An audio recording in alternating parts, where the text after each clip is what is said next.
Bonjour, je vais vous faire un petit cours sur les ombres portées dans Photoshop.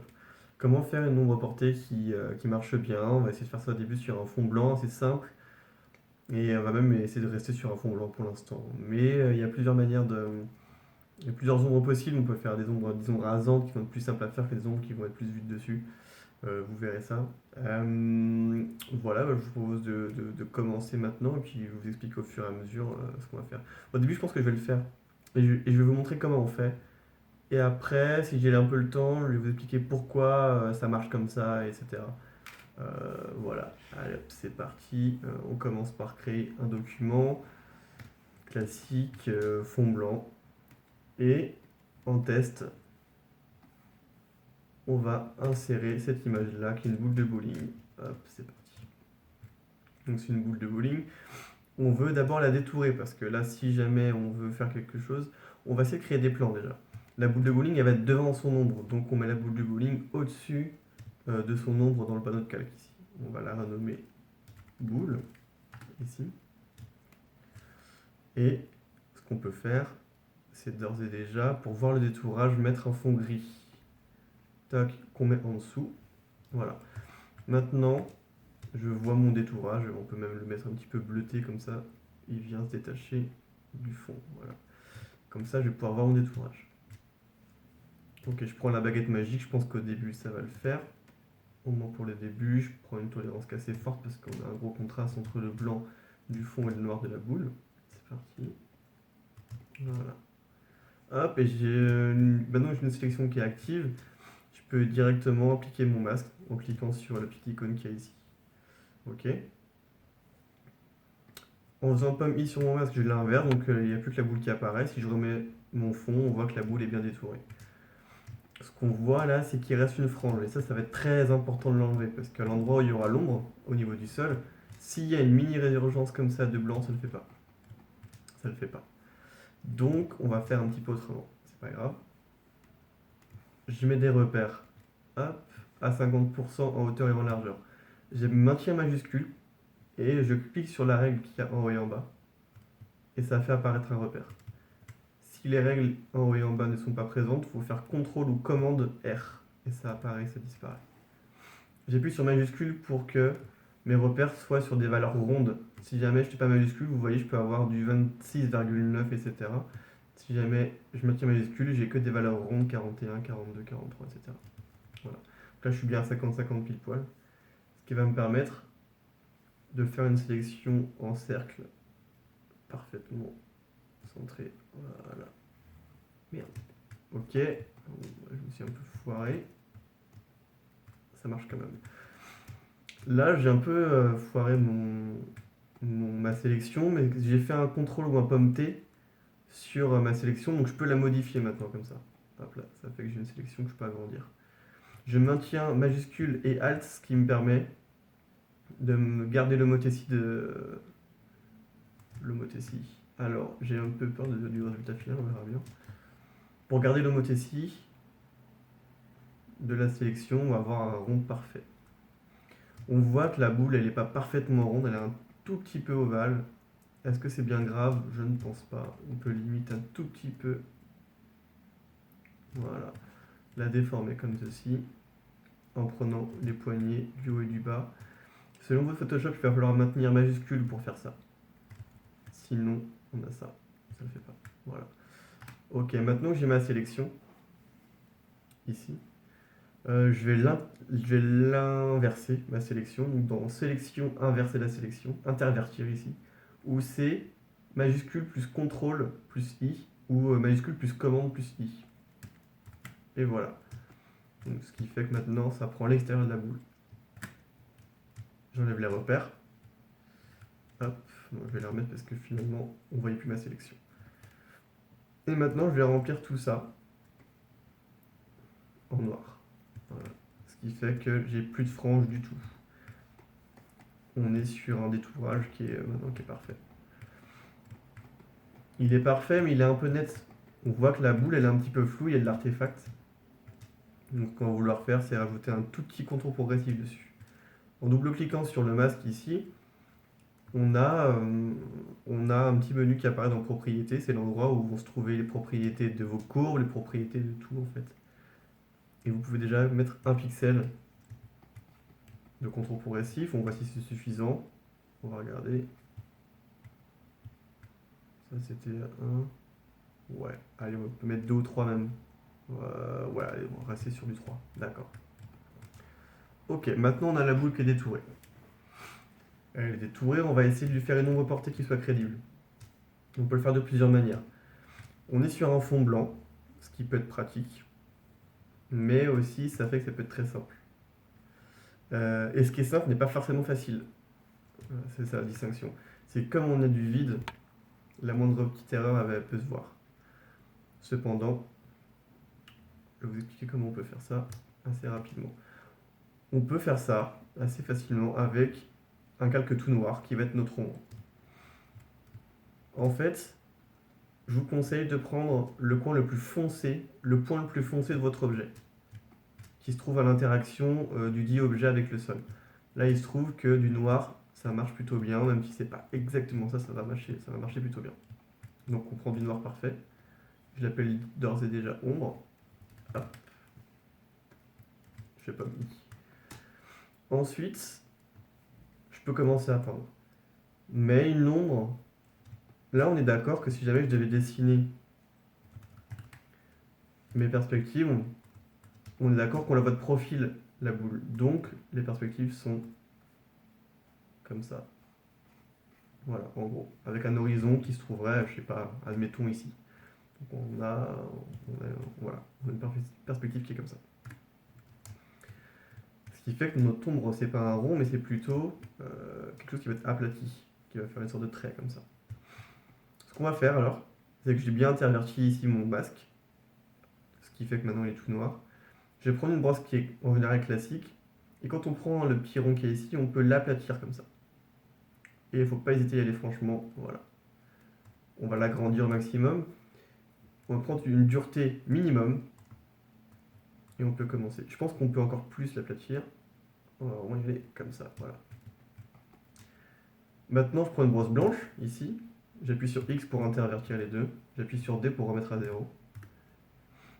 Et je veux peindre en blanc parce que je veux faire apparaître mon ombre. Je vais juste à l'endroit où le sol est censé toucher la boule.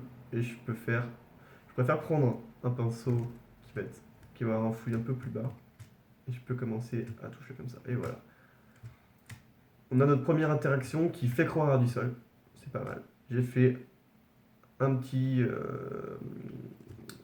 comment dire? J'ai peint à cet endroit-là, j'ai juste fait un clic. Toc. J'ai fait un tout petit droit de gauche en fait. Et en gros, j'ai fait ça. En exagéré, mais en tout petit. Hop. Voilà. Je fais la même chose maintenant en grossissant ma brosse. Et je peux le refaire un tout petit peu en étant un poil plus haut ici. Voilà. Et voilà, en gros, on a notre ombre qui est faite. Si on veut aller un tout petit peu plus loin, on peut... Là, je vais mettre ma brosse à 0 en recliquant sur ma brosse ici. Hop, ça la remet à 0. On peut aller un tout petit peu plus loin. Voilà. Je prends une brosse classique et je vais repeindre comme ça. Parce que faut pas oublier que la boule elle est en volume. Et que donc, cet endroit-là, il est plus loin que celui-ci. Ce point-là de la boule, il est plus proche de nous que celui-ci et que celui-ci. Donc, si la lumière elle vient du dessus, comme on a l'air de le voir ici, eh bien, il y a le profil là qui vient à peu près faire une ombre jusqu'ici, quoi. Donc, il faut tout doucement faire une ombre qui vient bosser comme ça. Et donc voilà, vous avez une ombre qui marche à peu près. On pourrait être encore un peu plus précis. Là, je vais faire pomme Z quelques fois pour revenir à l'état de... Voilà, là où j'ai mon assise. Ce que je vais faire, c'est que cette ombre-là, je vais la dupliquer. Pour l'instant, je vais remettre à 0 mon masque. Donc là, j'ai fait CTRL A ou pomme A et supprimer. Ou alors, on aurait pu simplement prendre une brosse noire et puis peindre comme ça. Voilà, ça aurait fait pareil. Et ce qu'on peut faire, c'est faire une deuxième ombre par-dessus. Hop là, pardon. J'ai un peu raté ce que je voulais faire. On va revenir à 0. Voilà, comme ça. Et on va faire la même chose. Comme je vous dis, comme je vous l'ai dit, mon ombre, elle est un petit peu trop plate du fait que la boule, elle est vraiment... Elle est volumineuse en fait. C'est pas un aplat, c'est pas un cercle, c'est une boule. Du coup, il faut vraiment que on comprenne bien le sol et la lumière. Quand on fait une ombre, il faut toujours réfléchir à comment fonctionne, comment est la lumière. Là, j'ai fait une ombre qui est assez douce, qui est assez large. Peut-être que je peux encore plus élargir. Voilà. Je pense que mon ombre d'assise ici, en général, je vais appeler l'ombre d'assise. C'est celle qui fait vraiment l'interaction entre l'objet et le sol. Elle est un peu forte et peut-être un petit peu large. Donc, je vais un tout petit peu la rétrécir. Voilà, si on veut être précis. Je prends un flux à 1 pour la rétrécir, mais vraiment subtilement. Voilà. Toc. Et maintenant, j'ai mon ombre qui marche à peu près ici. On voit qu'il y a une amorce de sol. Là, je pense que mon ombre, elle remonte un petit peu trop derrière la boule ici. On est d'accord qu'à cet endroit-là, c'est derrière la boule. Tout ce qui est au-dessus du repère que je vais mettre maintenant, là, ici, tout ce qui est au-dessus de ça, c'est derrière l'axe de la boule, on est d'accord. Donc, ce qui est derrière, l'ombre, elle est censée s'atténuer, donc on va un tout petit peu atténuer. Ici. Voilà. Ok. Et donc, on a une ombre, voilà, qui marche à peu près. On pourrait aller un peu plus loin, mais c'est déjà pas mal. Là, on a utilisé du noir, effectivement, parce que on a l'autre point le plus noir, il est ici. En vérité, notre boule, elle est un tout petit peu bleue. Alors, ce qu'on peut essayer de faire, c'est de mettre du bleu dans notre objet, parce que l'objet, il va venir refléter un petit peu de la lumière sur le sol, et comme la boule est bleue, ça va venir refléter du bleu. Donc, on peut légèrement bleuter. On peut même donner un coup de pipette. Ça marchera pas parce que l'ombre, elle est en dessous. On va essayer d'y aller à l'œil, hein, ça va faire tout pareil. Hop, on va vers les bleus, voilà. Là, il est un petit peu fort et un petit peu magenta. On va aller vers du cyan, pas trop. Ok. On va saturer un petit peu et bien foncer. Le but, c'est que ça soit quand même assez subtil. Voilà. Ok. Si on fait un petit avant après, ça c'était grisou. Maintenant, on a un petit peu de bleu et ça marche quand même vachement mieux. On est d'accord. Et voilà. Notre ombre. Ça va être encore plus flagrant, par exemple. Si jamais, par exemple, ma boule, elle est grise. Hop là, je vais mettre une courbe sur ma boule, ici. Je vais faire un masque d'écrêtage que vous connaissez normalement. Donc je maintiens la touche Alt et quand je suis entre les deux calques, j'ai une petite flèche qui apparaît. Hop, ça fait un masque d'écrêtage. Je peux supprimer mon masque parce que j'en veux pas pour l'instant. Je supprime mon masque. Et elle, je vais l'appeler rougir. Hop là. Et je vais ajouter beaucoup de rouge pour voir ce que ça donne. Ok, là on n'y croit pas trop. Si on fait quelque chose comme ça, d'accord. On a une boule qui est plus rouge. On y croit un peu plus déjà. Est-ce qu'on casserait pas un peu? Voilà. Ok, on a une boule qui est un peu plus rouge. Ok. Une boule elle est rouge maintenant. Ce qui est bien avec cette technique-là, c'est qu'on peut directement changer nos valeurs ici. Hop. Je retourne à mon ombre d'assise. On peut commencer par la plus grosse ombre, d'ailleurs celle qui se voit le plus, pardon. Hop. Et on va aller rougir notre ombre. Peut-être qu'elle est un tout petit peu trop rouge. Voilà, c'est pas mal. Et l'autre, même pas besoin, parce que comme elle était par-dessus, au final, elle se fait ambiancer de rouge aussi. Et voilà. Ça se trouve, il faudrait un peu plus foncé. Je pense que notre rouge, il est un petit peu fort là. On va peut-être un petit peu le désaturer quand même. Voilà. Ok, je vais reprendre un peu une brosse et je pense que mon ombre, elle n'est pas assez intense. Il faudrait peut-être un petit peu la forcer. Voilà, faire quelque chose d'un peu plus comme ça déjà.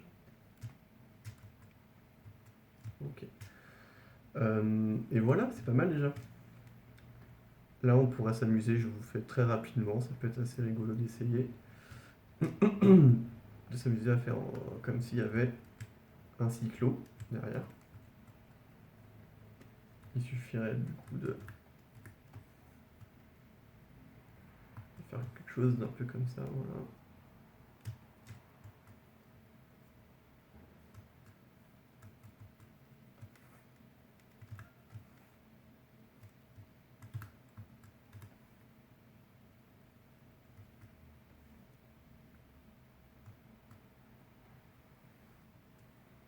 Voilà, pourquoi pas. Bon, c'est pas terrible, terrible.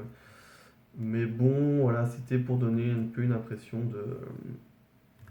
de volume un peu plus que pour nourrir un petit peu le sol, quoi. C'est pas forcément ouf ouf ce que je viens de faire. Mais bon, voilà, c'est un peu les aléas de tester en direct. Enfin voilà, vous avez vu qu'on peut faire une ombre assez facilement comme ça. Ok, maintenant on va essayer de passer une ombre un poil plus complexe. Un poil plus complexe. Je vais vous montrer un petit peu ce que j'avais fait avant. Ça ressemblait plus à ça déjà. Bon, ça ressemble vachement quand même au final. Ça ressemble vachement. Hop là. Peut-être qu'on est même un petit peu mieux maintenant. Ok. Maintenant, on va essayer sur un cas un peu plus concret, plus compliqué. On va partir sur une des deux bagues, peu importe. Allez, celle-ci a du rouge, donc ça va être marrant, on va essayer. Donc, on va passer à notre fichier euh, pour, euh, pour compléter un petit peu ce qu'on a vu juste avant. On va appliquer exactement la même technique, ça va pas être très compliqué. Pas plus que tout à l'heure en tout cas.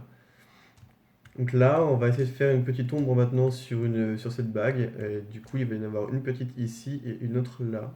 À la différence que là, on a une partie qui est un peu métallisée et qu'ici, on a cette partie de la bague qui est bien rouge. Du coup, il va falloir bien colorer notre ombre. On va faire la même chose. On va dans le calque de réglage, couleur unie. Hop, couleur unie. Au début, on s'en fout de sa couleur. Voilà. Ce qu'on veut au début, c'est échantillonner le point le plus foncé de... Hop là. C'est ce qu'on veut, c'est échantillonner le point le plus foncé de la partie qu'on veut ombrer. La partie sur laquelle on veut faire une ombre. Donc, là, je mets le calque au-dessus parce que, en gros, je vais vous faire le test. Si je double-clique ici et que je vais sur mon image, j'ai la pipette qui apparaît. Et la pipette, elle est paramétrée en actif et inférieur. En ce moment, en actif et inférieur, j'ai mon calque ici et en dessous, j'ai que du blanc. Donc, peu importe où je clique, je vais avoir du blanc, dans tous les cas. Maintenant, si je mets mon calque au-dessus, en dessous mon ombre, j'ai bien ma bague ici, qui se trouve là dans le groupe 1. Et donc, si je double-clique ici, que j'échantillonne, il va bien comprendre que, voilà, j'ai bien cette couleur-là qui apparaît. Comme je vous ai dit, on va toujours un petit peu plus foncé, on va pas hésiter à y aller fort. Tac. J'inverse mon masque, je le remets mon ombre en dessous l'objet. En dessous l'objet, c'est parti. Je prends une brosse à 1%. Je vais gratter un petit peu ici. Hop, avec en peignant en blanc. Voilà, je grossis, etc. J'efface un poil pour que ça se fonde bien et c'est pas mal. À droite, c'est un poil trop fort. On atténue et c'est ok. On va peut-être forcer un tout petit peu plus sur la gauche ici, comme ça. Et on peut peut-être forcer, voilà, plus comme ça. Et c'est pas mal. Vous voyez comme ça pose la bague directement. En gros, il faut que la partie basse de l'objet et le sol se fondent en luminance et en couleur. Voilà. Donc là, on a donc qui est très légèrement coloré, vraiment très légèrement. Voilà, ok. Maintenant, on va dissocier les deux parce qu'on voit ici que c'est vraiment pas la même partie, donc on va refaire un couleur unie, qu'on va appeler peut-être ombre rouge, pour qu'on comprenne ce qu'on fait. Ce calque-là, on le met au-dessus. Ombre des yeux, ton double-clic pour changer sa valeur, on va chercher le point le plus foncé, ça semble être par là, à peu près. Et on fonce, voilà, on va chercher par là. De toute façon, ce qui est pratique, c'est qu'on peut modifier ces valeurs-là à tout moment. On peut modifier la couleur de l'ombre à tout moment. J'inverse mon masque. Là, on pourrait tenter par exemple de pencher un petit peu, de faire ça. Je suis pas sûr que ça marche très bien. Quoique, peut-être que c'est une bonne idée. On va voir. Ouais, on peut essayer. On peut essayer. Là, en fait, la bague, elle est censée toucher à cet endroit-là, donc on va essayer de faire un truc un peu comme ça. Voilà. Maintenant, je prends une brosse normale. Là, moi, en fait, j'ai juste, quand je clique ici, c'est que j'ai fait une preset, j'ai fait une preset de cette brosse-là, en fait. Je prends celle-ci, je fais ça, j'ai enregistré cette manip-là. Ça me permet de ne pas avoir à le refaire à chaque fois, tout simplement. Donc, quand je mets ellipse plate ici, c'est juste une version aplatie de mon usuel qui est là. Pour vous, ça fait pareil, hein.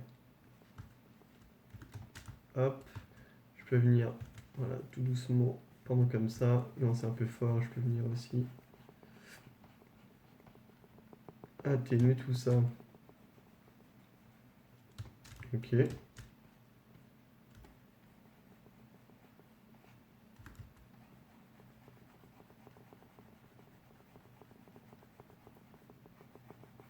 Voilà.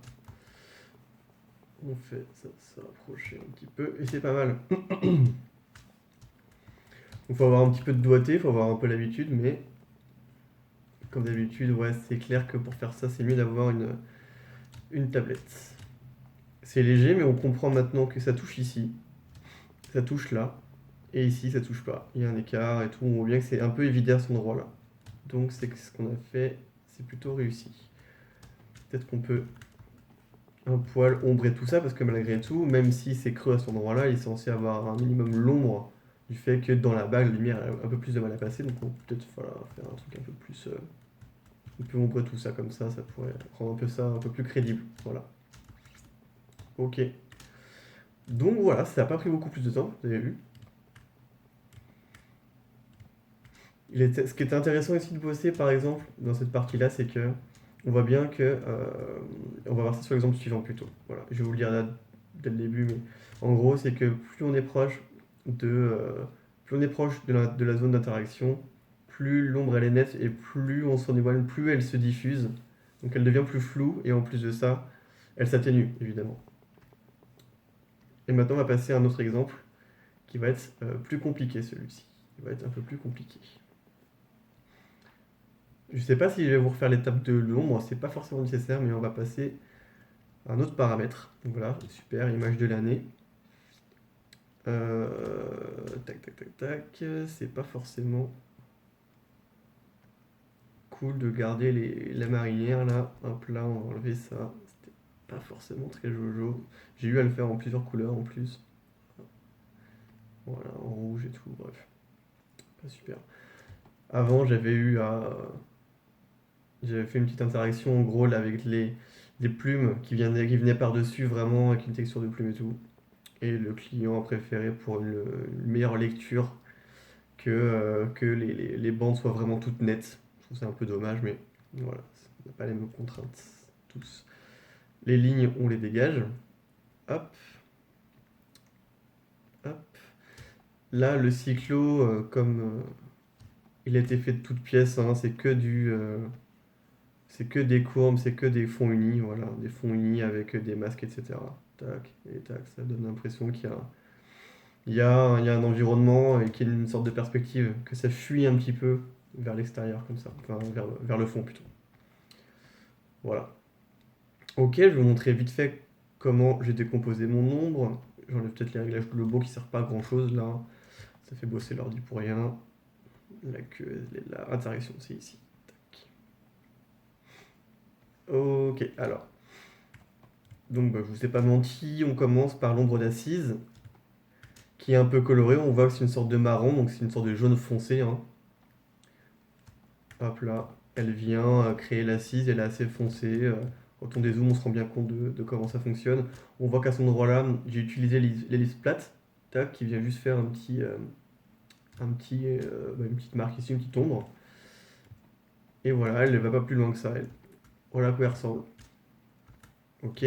Maintenant, j'ai dû faire ensuite les ombres des pattes un peu plus. Peut-être l'ombre diffuse d'ailleurs, celle-ci. Celle-ci est toute bête, mais elle fonctionne aussi parce que, en gros, il y a une lumière. J'ai décidé qu'il y avait une lumière qui allait arriver de la gauche ici. Donc ça ajoute sur le goéland déjà. Voilà, donc il a fallu un petit peu ambiancer le goéland en fonction de cette lumière. Mais si la lumière elle tourne sur le goéland, ça projette aussi une ombre sur le sol. Et il faut que tout soit cohérent avec ça. Donc, hop, j'ai créé des ombres en conséquence.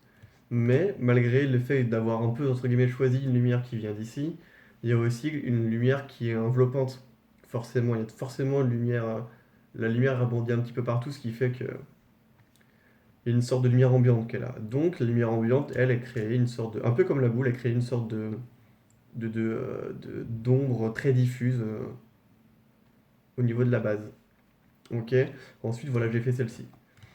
Celle-ci, elle est un peu touchy parce qu'il y a un petit peu de tout dedans. Vous voyez quand même que malgré tout, à cet endroit-là, on est net et intense, et puis plus on s'éloigne, et plus l'ombre, elle devient diffuse, et elle s'atténue, donc là, elle est un peu plus forte.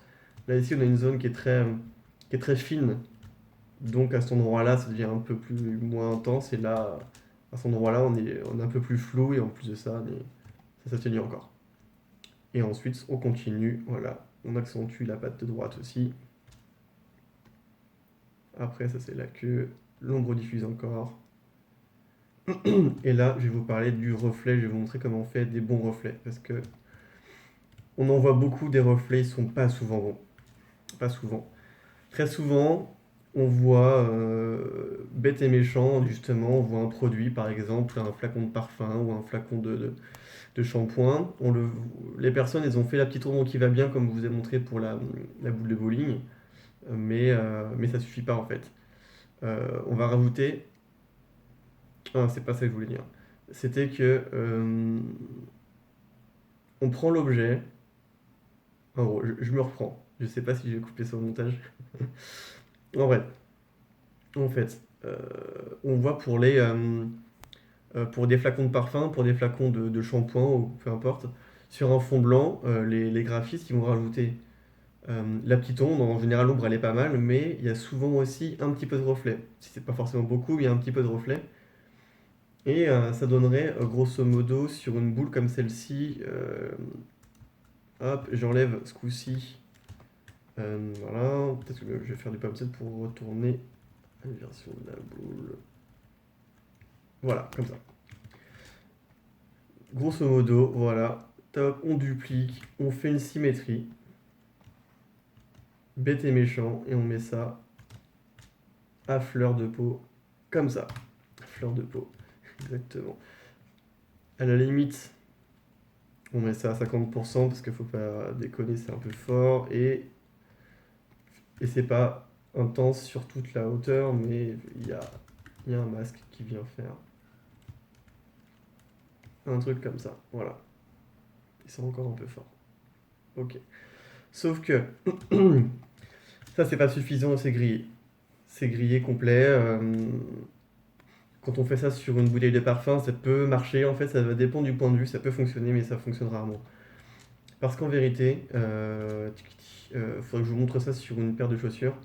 Mais si jamais vous avez un objet qui est face à vous, vous ne voyez pas le dessous de l'objet. Donc il est face à vous. Voilà, donc moi je suis à ce niveau-là. Je vois pas le dessous de ma main.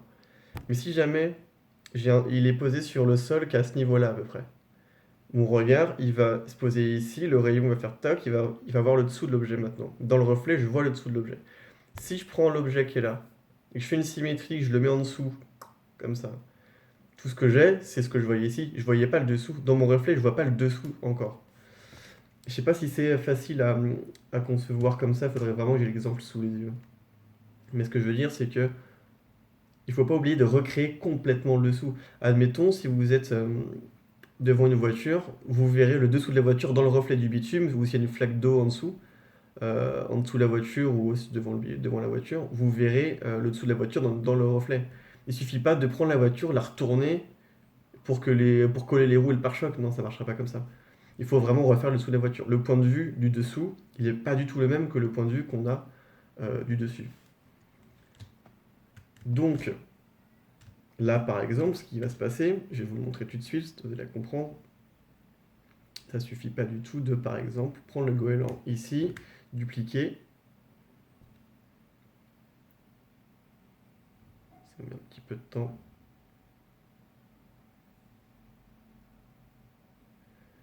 La théorie comme ça, elle est parfois un peu bourrin, elle est parfois... Là, elle est un peu compliquée à expliquer sans image. J'aurais dû préparer une petite image qui vous montrait ça. C'est valable notamment pour des chaussures, c'est flagrant pour des chaussures.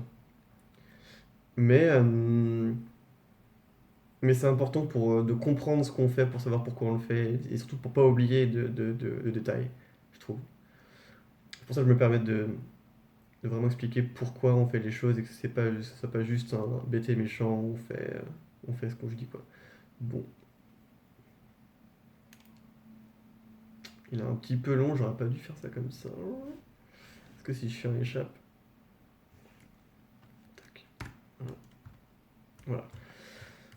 Donc, hop, je fusionne mon goéland et vous allez voir qu'il ne suffit pas de prendre mon goéland, de faire une symétrie verticale. Ça ne marchera pas. Voilà. Parce que là, vous allez peut-être comprendre mieux ce que je veux dire maintenant, c'est que là, dans le reflet, s'il y a un reflet du goéland dans le sol, il est impossible que dans le reflet, on voit le dessus de la palme. On ne peut pas voir le dessus de la palme parce que le rayon, il est censé aller de la palme au sol et revenir après nos yeux. Du coup, impossible qu'on voit le dessus de la palme dans le reflet. C'est pas normal. Ce qu'on voit dans le reflet, c'est la tranche. Hop là, je vais vous enlever, je vais vous enlever le reflet qui est déjà présent.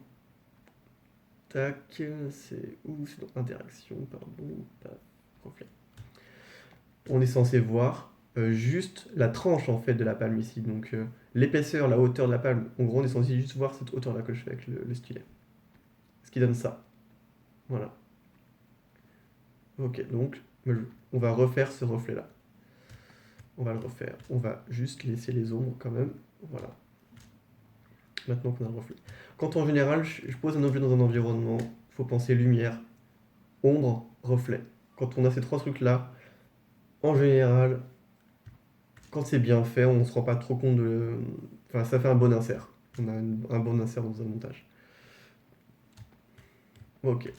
Donc, j'ai dit que ça suffisait pas. Ça n'allait pas. Donc, ce qu'on va faire, on va le faire en plusieurs fois. Parce que c'est pas si simple.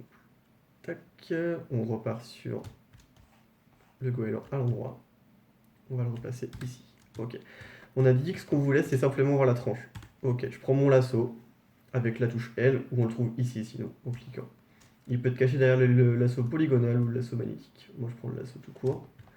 Donc là, par exemple, je prends cette partie-là, c'est largement suffisant. Je fais un pomme J ou un copier-coller pour dupliquer la zone. Je vais l'appeler reflet palme. Ici, toc, je dégage un peu les calques qui vont pas nous aider. Comme ça, on va pas être perturbé. Hop. Voilà. On a le goéland qui est fusionné ici, donc là, lui il est comme ça. Fait une fusion.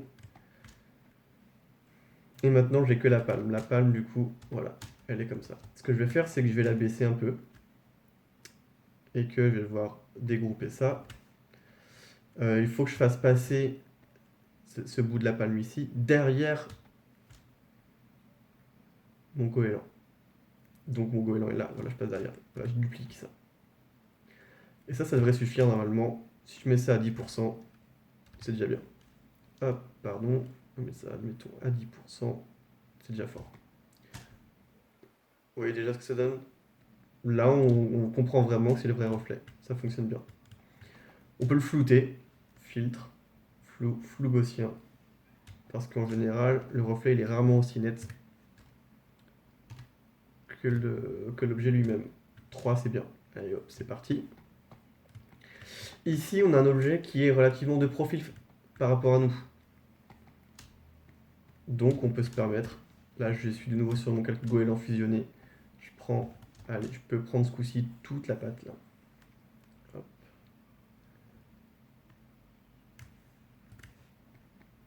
Et on peut se permettre de faire une symétrie. Reflet palme gauche plutôt. Reflet palme gauche. Hop, je fais un pomme T, un commande T ou CTRL T, symétrie verticale, et je me cale pile ici. Pas hésiter dans ces cas-là à manger un tout petit peu pour qu'il y ait un vrai contact entre les deux. Je passe ce reflet derrière je repasse le reflet derrière le goéland. Je me mets à 10%. Ok, et j'applique le même flou. Donc le flou, il était à 10 et on peut appeler le dernier filtre, donc ça va appeler la même valeur, pile poil. Voilà, comme ça. Ça marche bien. Maintenant, lui, on ne veut pas qu'il soit aussi intense partout. Il va être plus intense à l'endroit de l'interaction, il va s'atténuer avec le temps. En général, les surfaces, elles sont plus brillantes quand on les regarde avec un angle d'incident qui est très faible. C'est pareil pour l'eau notamment. Si jamais si vous regardez vos pieds dans l'eau, vous voyez vos pieds. Par contre, si vous regardez au fur et à mesure vers l'horizon, vous voyez que l'eau devient plus comme un miroir. Et elle va se mettre à refléter le ciel et l'environnement. C'est pareil pour le sol. Quand vous regardez le sol de façon perpendiculaire, vous voyez sa couleur diffuse. Et plus vous le voyez en rasant, plus vous allez commencer à voir qu'il est un tout petit peu réfléchissant. Et c'est ce qui fait que à ce niveau-là, on a un angle d'incident qui permet une moins grande réflexion ou une moins grande, je sais pas comment on dit, réflexivité. Bon, plutôt réflexion. Une moins grande réflexion des rayons plutôt qu'ici. Et puis, de toute façon, comme c'est environnant à l'objet, ça paraît un peu logique quelque part que ce soit plus intense à ce moment-là. Je reprends une brosse Là, j'ai appliqué un masque tout noir, j'ai pris une brosse blanche et je viens tout doucement, comme ça. Bon, là, je vais atténuer un petit peu parce que c'est fort. C'est quelque chose qui doit un peu se sentir.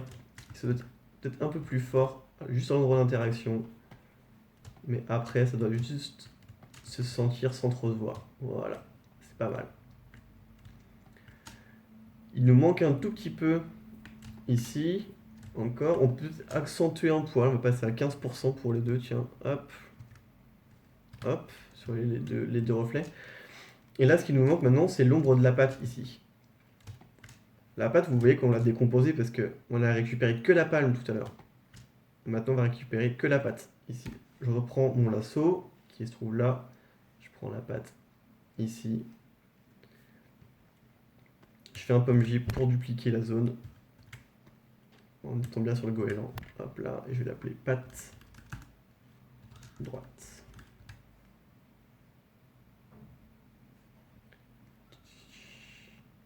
Reflet, palme,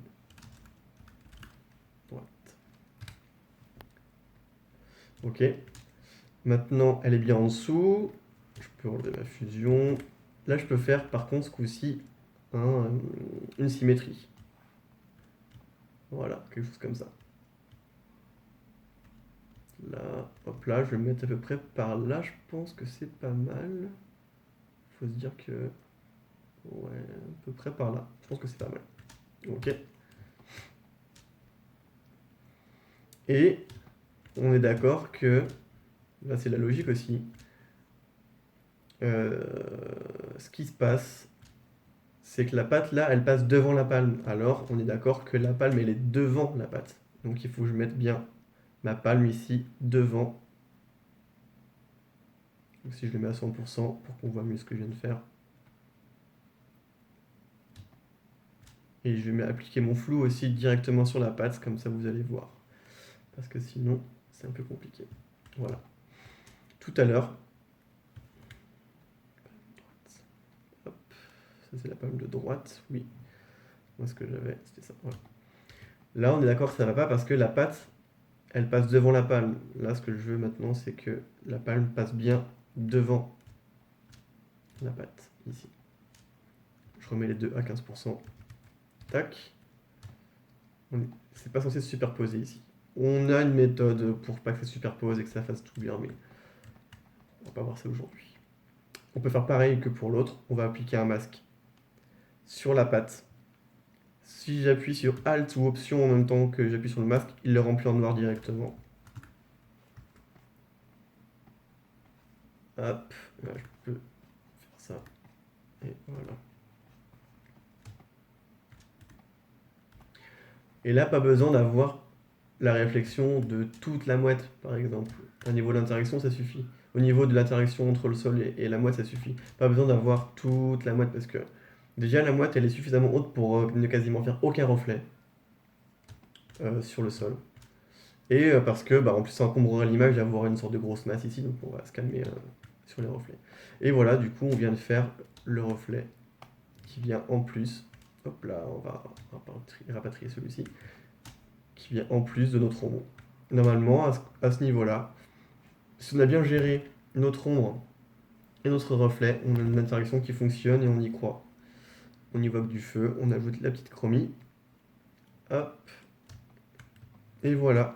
Le grain qui peut venir faire digérer tout ça, parce qu'en général, ça peut faire un petit peu composite d'avoir des superpositions de calques comme ça, un peu flou et tout. Donc c'est pas plus mal d'avoir un petit grain qui vient camoufler, qui vient nourrir les dégradés. Comme c'est que du dégradé tout ça. Et ben voilà, je pense qu'on a fait un petit peu le tour. Si on retourne maintenant notre boule, compte, on se rend compte que notre reflet ici, il ne faut pas le mettre à fleur comme on le voit souvent, c'est une horreur. Mais je vais refaire juste un beau masque avant. Voilà. Mais en vérité, il faut faire quelque chose de plus comme ça déjà. Voilà. Sachant que c'est censé être net ici et flou là, en gros. Est-ce qu'on peut essayer de le faire? Est-ce que ça peut se tenter? Bon, c'est un peu compliqué, on verra ça une autre fois au pire. Mais voilà, là ça ressemble déjà plus à la réalité parce qu'en vérité, euh, ce qu'on voit ici, c'est le reflet de ce qu'il y a derrière la boule. Et à la limite, il faudrait même presque, ça se trouve, déformer ça. Hop, on va le déformer pour que ça soit plus aplati. Voilà. Quelque chose de plus comme ça peut-être. Tac. Parce que ça, c'est on est bien d'accord que du coup, c'est le reflet de de la boule, mais de la partie du volume en fait. Donc, si on était comme ça veut dire qu'on la verrait de plein profil et on n'est même pas censé voir le sol. Ça veut dire que le sol, c'est une ligne comme ça. On verrait la tranche du bois ici, quoi. Ce qui est pas normal. Ça veut dire on ne verrait aucune ombre.